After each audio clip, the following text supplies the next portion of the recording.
안녕하십니까. 이번 시간에는 제5과목 기계 제작법 문제를 같이 해석해 보도록 하겠습니다. 먼저 목형 및 주조가 나오죠. 여러분들이. 자, 핵심적인 사항만 우리가 체크해서 여러분들이 암기를 하시고 교재를 참조로 해서 우리가 해석을 하도록 하겠습니다. 자, 먼저 우리가 이제 목형이다라고 하게 되게 되면 이제 말 그대로 우리가 나무로다가 우리가 만든 그 형체의 우리가 모델을 목형이다 그랬어요. 먼저 목재의 수축 방지 조건 이렇게 나와 있죠. 자, 목재를 갖다가 우리가 수축을 방지하기 위해서 어떻게 해야 되냐 하는 겁니다. 자, 그래서 거기에 교재에 보면 5가지가 나와 있는데 간단하게 중요한 사항만 체킹을 하도록 하겠습니다. 먼저 좋은 재료, 양재를 갖다가 선택할 것 이렇게 했죠. 자, 두 번째는 장년기의 수목을 갖다가 우리가 동기에 벌채할 것 그랬어요. 우리가 이제 양재를 선택한다. 양재는 이제 좋은 재료를 선택한다 이런 얘기죠. 자, 그 다음에 우리가 수축을 방지하기 위해서 동기에 벌채한다. 동기라고 하는 경우는 겨울동자를 써서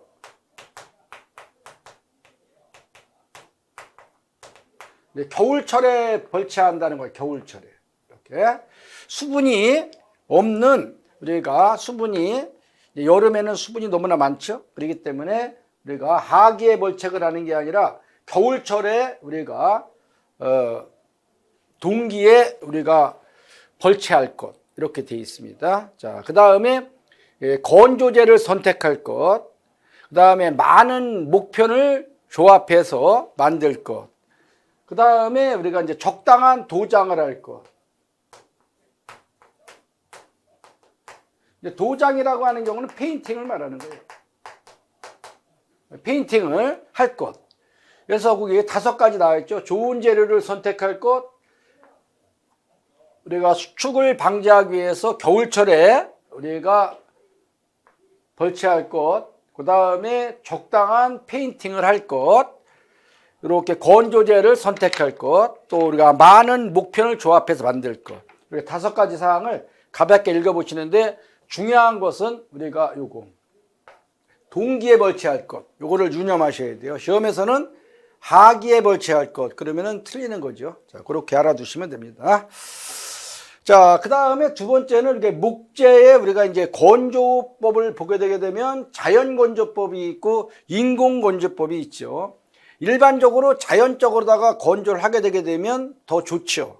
그러나 자연적으로 건조를 하게 되면 기간이 5년, 10년 너무나 많이 걸리기 때문에 주로 우리가 인공건조법을 택하게 하는데 이 자연건조법과 인공건조법 이런 것들은 종류를 물어보는 게 나아요. 다음에서 자연건조법이 아닌 것은 또 인공건조법이 아닌 것은 이렇게 나오기 때문에 종류를 구분해서 외워주시면 되는데 시험 7제 기준에 입각해서 정리를 하는 겁니다. 자, 그러면 여러분들이 자연건조법은 가옥적법이 있어요. 가옥에 적재해 놓는 방법이 있고 그 다음에 야적법, 야외에 적재해 놓은 이러한 방법을 갖다가 자연건조법이라고 하고 인공건조법에는 우리가 침제법, 또 훈제법, 자제법, 증제법, 열기건조법, 진공건조법 이렇게 그냥 종류만 여러분들이 알아두시면 됩니다. 무슨 물에 침제 오래 담가 놓는다라든가 또 우리가 훈제법,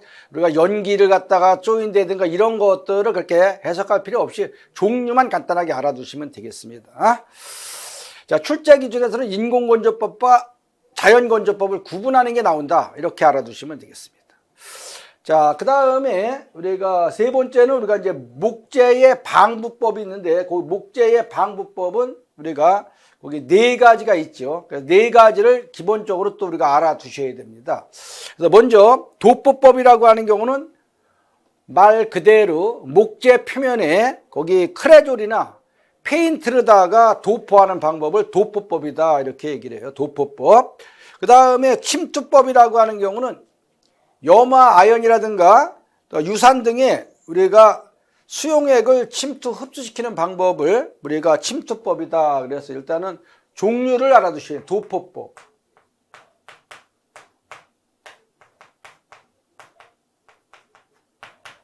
침투법, 거기 네 가지가 나오죠. 자비법, 충전법.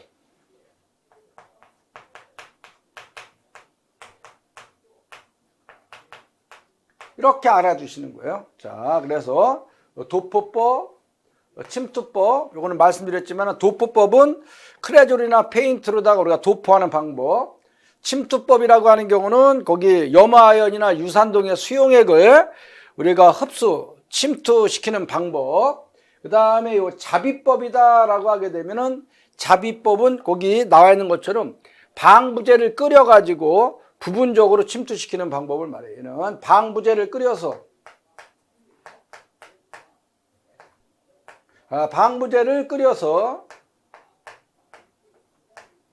침투시키는 방법. 이렇게 알아두시고, 충전법도 마찬가지예요. 충전법은 말 그대로 우리가 이제 요거는 목재에 구멍을 갖다 뚫어 가지고 방부제를 주입시키는 방법을 말하죠. 요거는 목재에 구멍을 뚫어서 방부제를 침투시키는 방법, 이런 것들이 있다. 그래서 도포법, 침투법, 자비법, 충전법, 이렇게 네 가지 간단한 개요와 아울러서 종류를 외우고 계시면 되겠습니다.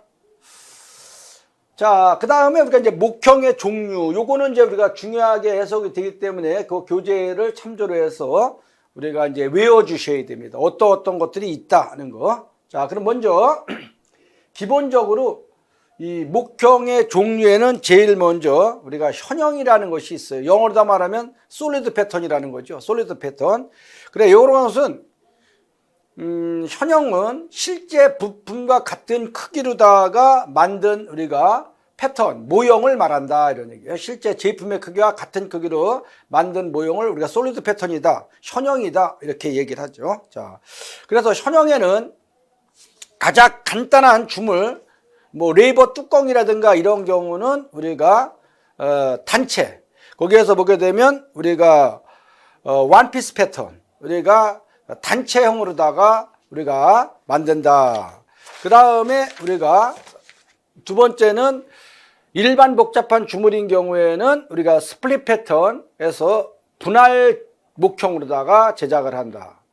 그 다음에 아주 복잡한 우리가 이제 상수도 간에 우리가 밸브류 같은 경우는 우리가 조립 목형으로다가 우리가 제작을 한다. 그래서 조립 목형을 우리가 이제 빌트업 패턴이다, 이렇게 얘기를 하죠. 그래서 단체형, 분할형, 조립형, 솔리드 패턴에는 세 가지로다가 이렇게 구분을 한다 하는 거 알아두시고, 그 다음에 섹션 패턴이 있어요. 부분 목형. 부분 목형 같은 경우에는 우리가 대형 기어나 프로펠러 같은 경우는 부분 목형을 제작한다. 부분 목형. 자, 그래서 기본적으로다가 그 목형의 종류에서 다시 한번 표기를 하게 되면 솔리드 패턴, 현형. 현형은 우리가 이제 목형을 실물의 크기와 같은 크기로 제작하는 것으로서 단체형, 분할형, 조립형 이렇게 되어 있고, 그 다음에 우리가 두 번째는 거기 보면 섹션 패턴에서 부분 목형. 여기에서 어떤 제품을 갖다가 이렇게 만들 때 이렇게 사용을 하냐 하는 것 정도는 우리가 외워두셔야 되기 때문에 우리가 섹션 패턴, 부분 목형 같은 경우에는 우리가 대형 기어나 프로펠러를 제작했을 때 부분 목형을 사용한다. 대형 기어, 또 프로펠러, 이런 것들을 제작할 때 사용하는 것이 부분 목형이다, 이렇게 알아두시면 되고, 그 다음에 우리가 스위핑 패턴, 그래서 회전 목형은 회전체로 된 우리가 물체를 제작할 때, 그래서 회전 목형은 또 어떻게 돼요? 스위핑 패턴, 회전 목형. 이거는 우리가 이제 회전체로 되어 있는 경우, 우리가 이제 풀리 같은 경우를 우리가 이제 회전 목형으로다가 이렇게 풀리, 이런 것들을 제작하고 있을 때 회전 목형을 사용한다. 또 우리가 고르게 목형, 고르게 목형은 우리가 이제 거기 보시게 되면은 스트리클 패턴이다. 스트리클 패턴 이렇게 되는데 이걸 글귀형이라고도 얘기를 하고 이러한 경우는 가늘고 긴 구분 파이프를 제작할 때 사용하는 것이 우리가 고르게 목형이다. 스트리클 패턴.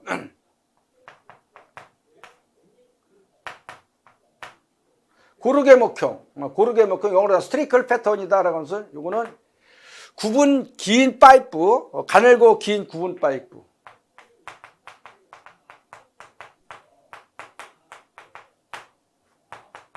밴딩 파이프.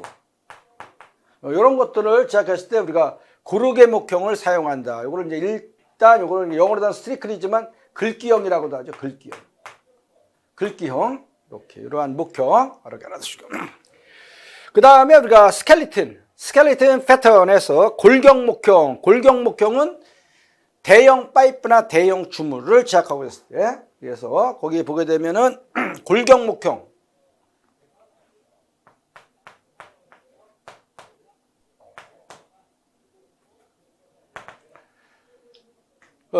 대형 주물, 대형 주물이나 거기에서 보면 우리가 큰 파이프 있죠? 대형 파이프. 이걸 제작하실 때 주로 우리가 스켈리튼에서 골경 목형을 사용한다. 그 다음에 우리가 거기 보시면은 코어 목형, 이것도 잘 알아두셔야 돼요. 다 시험에 나왔던 겁니다. 코어 목형. 코어 패턴이라고 하죠. 코어 패턴. 영어로 하는 코어 패턴인데, 코어 목형 같은 경우는 코어하게 되면은 속빈 주물, 중공 주물을 제작하고 됐을 때 사용하는 것이 코어 목형이다. 속빈 주물. 속빈하게 되면 중공 주물. 이렇게. 그래서 이제 코어 목형은 주로 우리가 파이프나 우리가 수도꼭지 제작할 때, 이거는 파이프 및 수도꼭지 제작. 파이프나 우리가 수도꼭지 제작,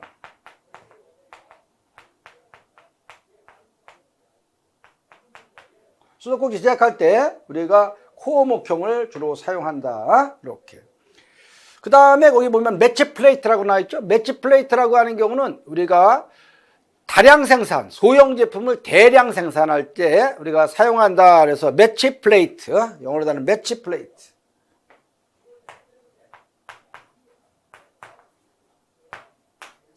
매치 플레이트, 이것도 우리가 다 시험에 나왔던 거예요. 매치 플레이트는 우리가 소형 제품을 대량 생산하고 사용하는 목형이다.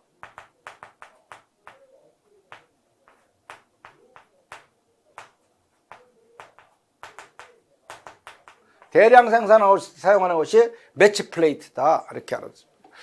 그 다음에 잔형, 루즈피스다라고 해서 루즈피스. 잔형이라고 나오죠. 잔형. 그래서 우리가 잔형은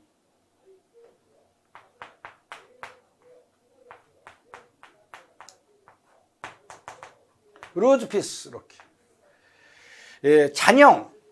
요거는 우리가 이제 주형 제작 시 목형을 갖다가 먼저 뽑고 곤란한 목형 부분은 주형 속에 남겨두었다가 다시 뽑는 거. 요거를 우리가 루즈피스다 이렇게 얘기를 한다. 그 개요를 알아두시면 되겠습니다. 자, 그래서 일단은 거기 나와 있는 우리가 목형의 종류, 솔리드 패턴, 현형, 제품의 크기와 자꾸만 이제 처음 공부하시는 분들은 이제 용어가 좀 생소한데 일단은 요 기본적인 것들은 외워두셔야 돼요. 시험에 대한 출제 기준이 그렇게 나오니까. 그래서 솔리드 패턴은 우리가 단체형, 분할형, 조립형 이렇게, 또 말 그대로 현형은 실물의 크기와 같은 크기로다가 주형을 목형을 제작한다는 거 알아두시고, 부분 목형, 대형 기어나 프로펠러를 제작했을 때 사용하는 목형, 회전 목형은 이제 우리가 말 그대로 회전체로 되어 있는 풀리 같은 경우를 제작해서 사용한다. 고르게 목형, 글귀형, 우리가 스트리클, 가늘고 긴 구분 파이프, 루즈 피스, 매치 플레이트, 그 다음에 골경 목형, 그 다음에 코어 목형, 뭐 간단하게 한 번씩만 봐주시면 되겠죠. 자, 이러한 목형에 대해서 우리가 잘 숙지하고 계셔야 됩니다.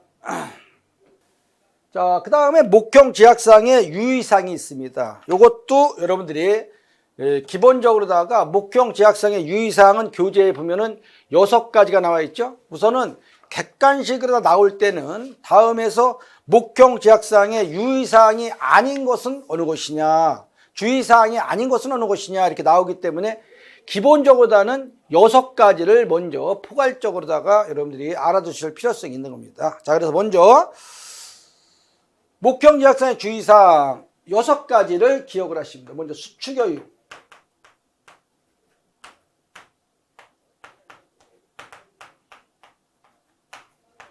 가공여유, 그 다음에 우리가 목형구배 라운딩. 자,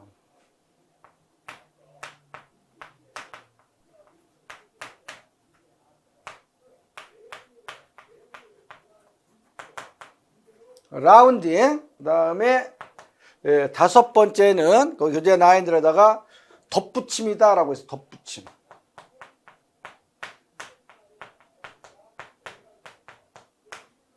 스톱어프라고 하죠. 스톱어프. 이렇게. 그 다음에 6번째는 우리가 이제 코어 프린트.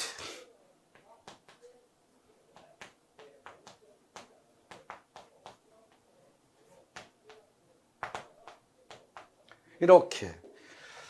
우선은 기본적으로 목형 지약사항에 주의사항 하게 되면은 이렇게 6가지를 머릿속에 일단은 기억을 하고 있어야 돼요. 시험에서는 다음에서 목형 지약상의 주의사항이 아닌 것은 어느 것이냐 이게 나오는 게 이제 1번이에요. 이렇게. 자, 그렇기 때문에 이러한 용어를 먼저 알아두실 필요성이 있는 겁니다. 수축여유, 가공여유, 목형 구배, 라운딩, 스톱어프, 코어프린 이렇게 6가지를 알아두시고 요거에 대한 개요를 또 간단하게 알아두셔야 되겠죠. 자, 그러면 먼저 수축여유다라고 하는 거예요. 수축여유. 그러면 일단은 주물, 우리가 이제 주물로서 많이 사용하는 게 우리가 이제 주철 같은 경우는 유동성이 좋고 주조성이 좋다 그랬죠. 그래서 목형에 우리가 일단은 용액을 갖다 붓게 되면, 주물을 붓게 되게 되면 어떻게 돼요? 용연금속을 붓게 되게 되면 수축할 때, 냉각할 때 수축이 되겠죠. 수축. 그래서 수축되는 양만큼 우리가 조금 여유를 둔다 이런 얘기입니다. 자, 그래서 재료마다 다 다르죠. 그래서 이제 이런 경우는 주로 우리가 이제 나중에 문제 풀 때 정리를 하지만 예를 들어서 뭐 강이다, 주철이다, 알루미늄이다, 마일드 스틸, 연강 이런 거 다 다르죠. 크기가.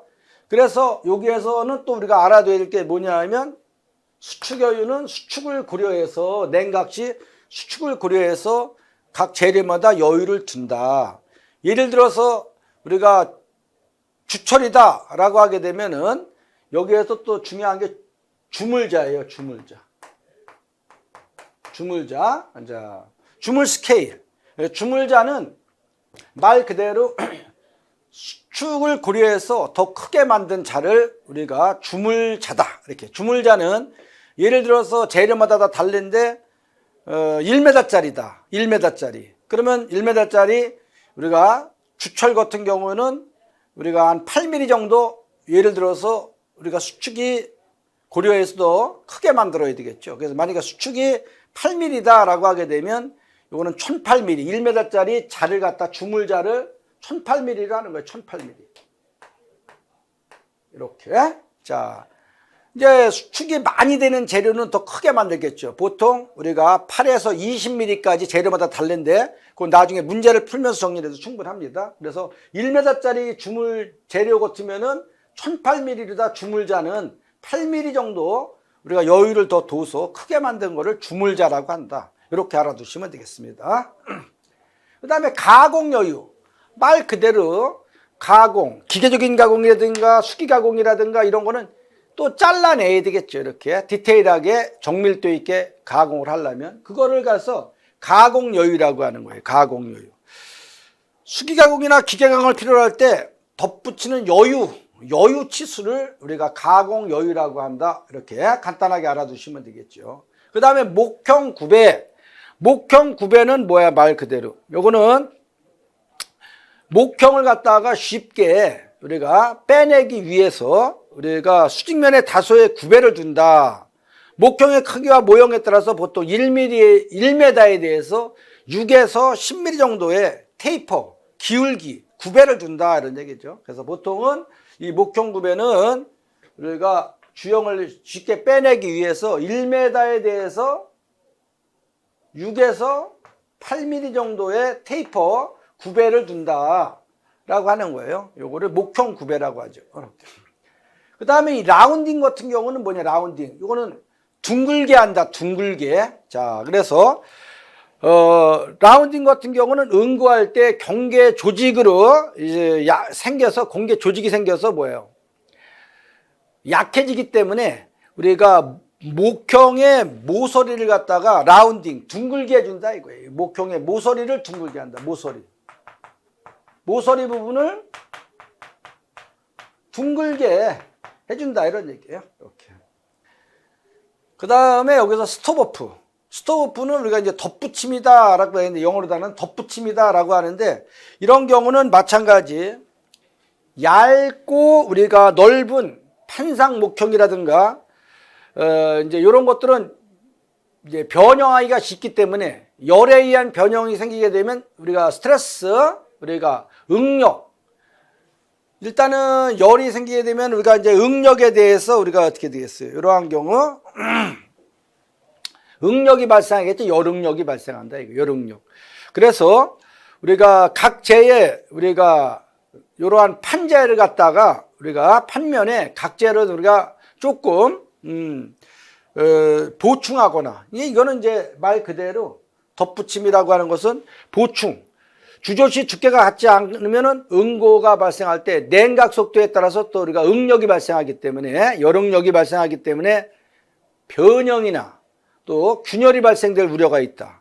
그래서 주형이나 목형에 좀 여유 있게 여기에서 주형이나 목형에 덧붙여서 보강해 주는 것을 우리가 스톱오프다 이렇게 얘기를 한다는 거죠. 자, 그 다음에 코어 프린트. 코어 프린트라고 하는 경우는 프린트 하게 되면 코어 위치를 우리가 정하거나 주형에 샘물을 부었을 때 샘물의 부력에 코어가 움직이지 않도록 코어 프린트 잡아주는 역할도 하고 또 샘물에 우리가 주입했을 때 코어가 발생하는 가스를 갖다가 배출되도록 하기 위해서 우리가 코어 프린트를 설치한다. 코어 프린트를 붙인다. 이렇게 얘기를 해야 되겠죠. 자, 그래서 각각에 대한 개요를 간단하게 한 번씩 읽어보셔도 됩니다. 이거 외울 건 아니죠. 자, 그래서 일단은 종류는 외웁니다. 종류는.